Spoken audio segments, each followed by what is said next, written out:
Hello everyone and welcome back. My name is Bash and this is episode 4 of our 1.19 Survival Let's Play.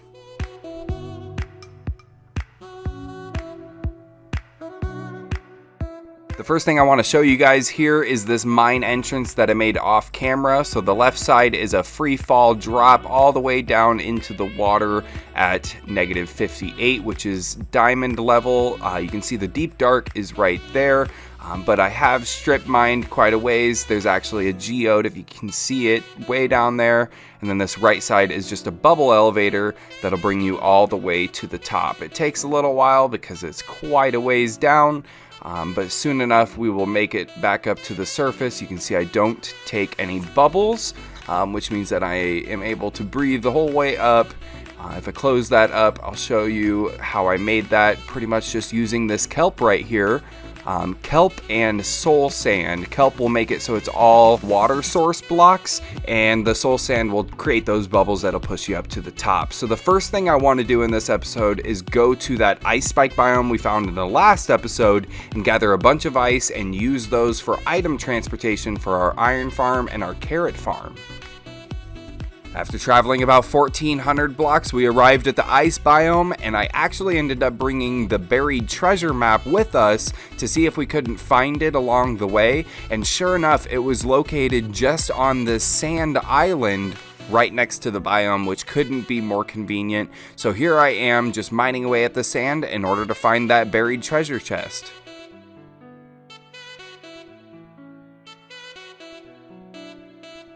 Alright, let's see what we've got here. Ooh, a potion of water breathing, a heart of sea, and a diamond, and some TNT, iron, and prismarine crystals. We'll take all of that. We'll leave the buried treasure map and the fish, however. We don't need any of those. So I've got this boat here, and let's just go ahead and cruise right over to those ice spikes and start gathering some ice. Alright, before we get started here, I actually made a book and quill for all of the important coordinates. You can see I already put home at 5150, and we're going to put ice spikes at 1525, negative 925. That'll work. That way we never lose where everything is in the world, because I actually had to look in the past episode to see where exactly this was. So let's go ahead and start chipping away at ice, and oh my gosh, I forgot how satisfying this is. So packed ice, that'll do for what we need. So let's go ahead and we'll just do a quick time lapse of getting all sorts of ice.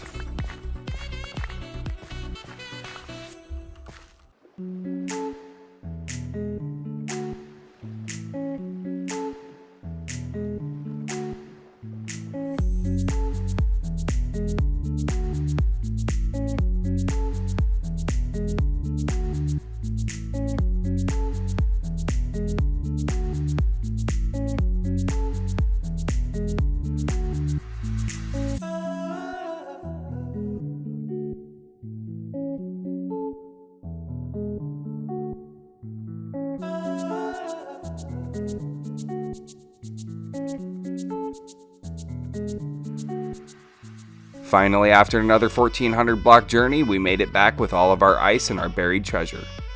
It looks like we have 14 stacks of ice. That'll do for what we need. We're gonna need some more things, a bunch of redstone items. We're definitely gonna need some hoppers. I only have one. I can craft more of those.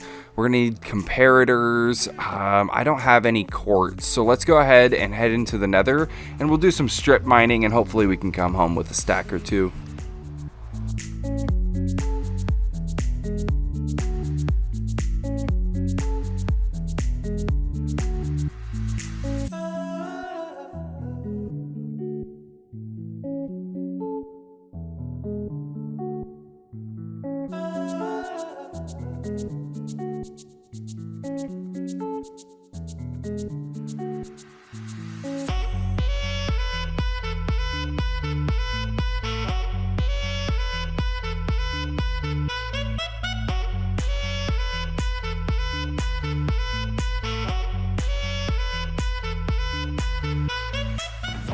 Unfortunately, I did not get a stack or two like I originally planned. Where I was looking, quartz was just a little sparing, and I didn't want to spend too much time in the nether, so 36 will just have to do. I don't need too many comparators anyway. After I get all of the redstone components assembled, we'll meet over at the iron trading hall and get all of the villagers put into their places, and we'll set up some chests for my item transfer system to offload into.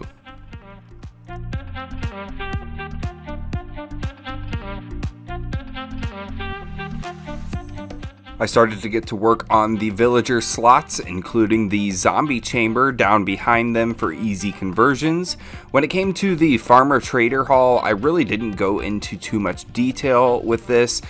So for those of you who want to know how to set something like this up, I'm going to show this process in much more detail.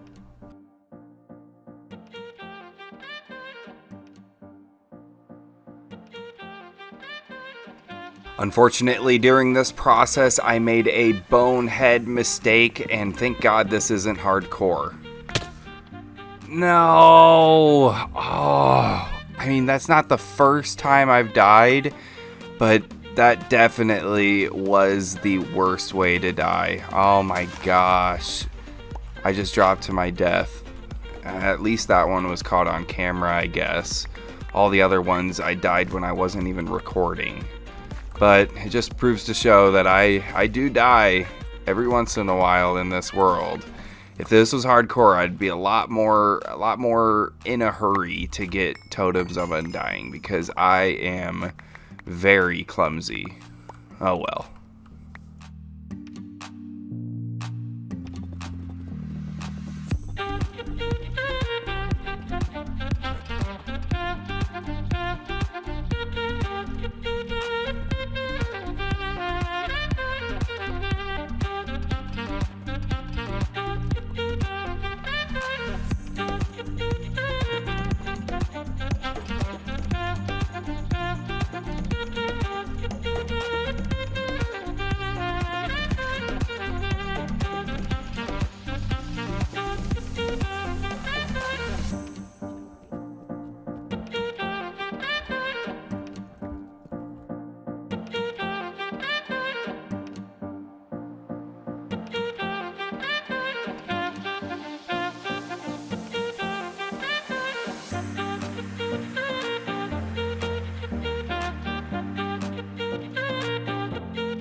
Now that that is complete, we can actually start putting in the pistons. The villagers are actually going to sit on these pistons fully extended until I need to convert them over to zombie villagers, where I will just simply pull a lever and it will bring them down to the level the zombies are at. They'll convert and I'll bring them back up in order to heal them.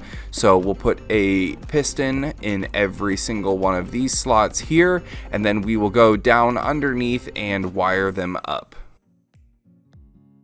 So before I can go down and wire everything up, I need to replace these half slabs just in these certain locations. The half slabs won't emit the redstone signal underneath, but full blocks will. As you can see, I'm kind of peeking into these corners, trying to figure out how I'm going to lay that redstone out and if it'll even work.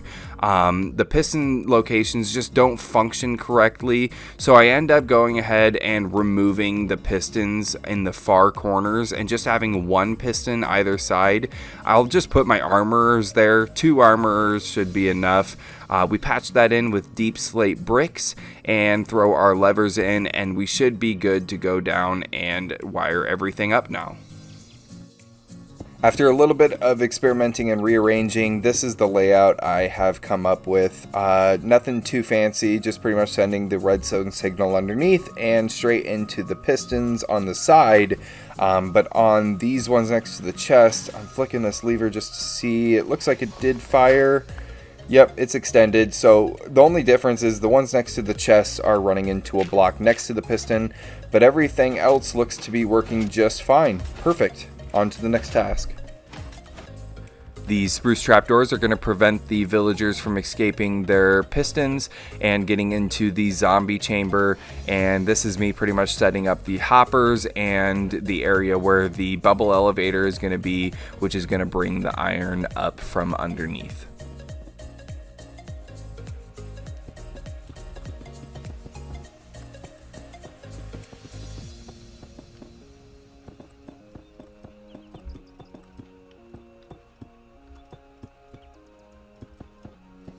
We're now over at the Iron Golem farm, which I redesigned just a little bit. The killing chamber's now up top, as you can see, and all that will drop down are the items, which will be collected in a hopper. Down by the hopper here, I'm just clearing out some land. I want to be able to fit a item sorter down here. It's going to be sorting two different items, the poppies and the iron. The poppies will go into a composter, which will be converted into bone meal, and then the iron will be put into a dropper, which will automatically dispense it into our item transfer system.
Okay, now this should be set up.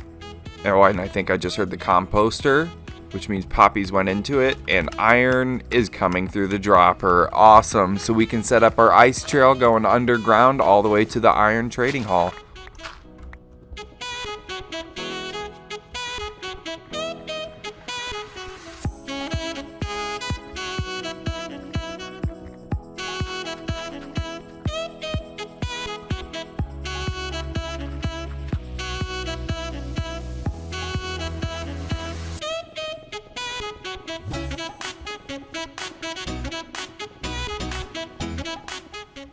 Okay, so for those of you who aren't quite familiar with this item transportation method, let me explain to you how this works. The items will drop out of the dropper automatically, as you saw, and they'll be placed into a water stream. Since they'll be moving across ice, the items will move much quicker. As soon as they reach the end of the water stream, they'll actually slide underneath this half slab and into the next stream. This layout makes it so that the water is moving in only one direction instead of the streams flowing into themselves. You don't want to use this method if it's for long distance travel, but for our purpose, it's very cost efficient and very effective. And we have officially made it to where our bubble elevator is going to be. As you can see, that last section is not 8 blocks long, but it is a flowing stream and it ends in a half slab, which is crucial so it doesn't conflict with the bubble elevator. Oh, look at that. We're actually getting iron now, which means it is making the journey over here. Awesome.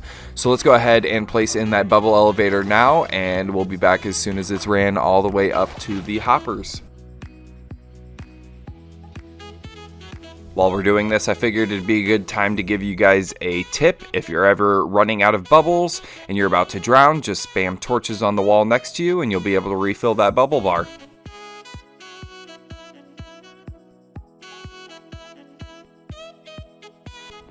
Okay, iron trading hall is done and it's being stocked as we speak. Let's go ahead and get the carrots brought from that back room up front. This one should be a lot easier because there's no item sorters or anything. It's just carrots being transferred just a couple blocks this way.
Okay, so let's go ahead and test to see if this will bring the carrots to where we need it to.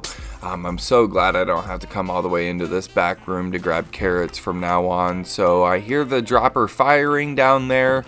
Let's check to see if we're getting fed. Awesome. So that is another mission accomplished. Easy access for carrots and iron.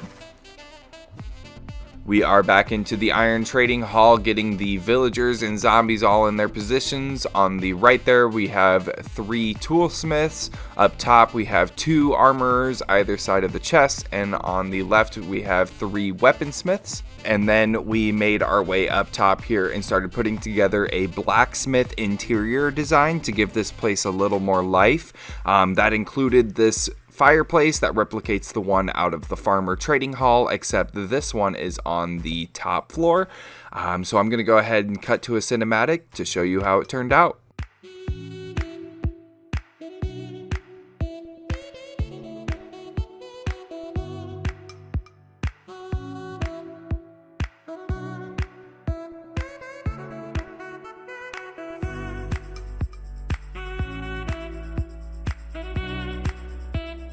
I wanted this place to feel really messy, like they're working hard in here and they're not too concerned about cleaning up after themselves. They're just making products up here. We have a sink, we have 2 workstations, raw material piles, finished material piles, piles of wood here and there for burning, and the chains hanging from the ceiling in case they need to hang anything. I think this turned out great.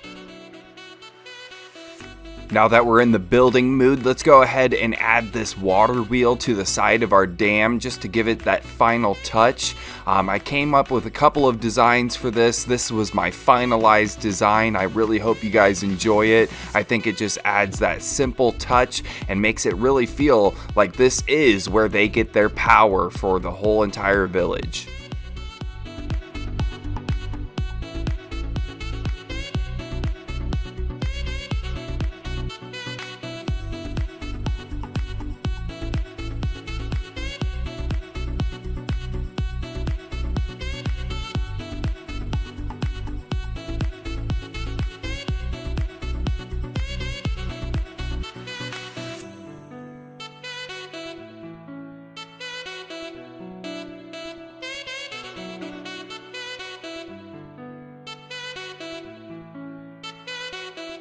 After the water wheel was completely assembled, we created this spout coming off of the dam. That's where the water is going to come spilling out and down the side of the water wheel. Now we need to create the illusion that this water spilling out of the dam is collecting down at the bottom, giving us just a little pond underneath. So I used this calcite to kind of mark out the areas where I want the water. I did some terraforming, placed that water in, and then removed all of the calcite.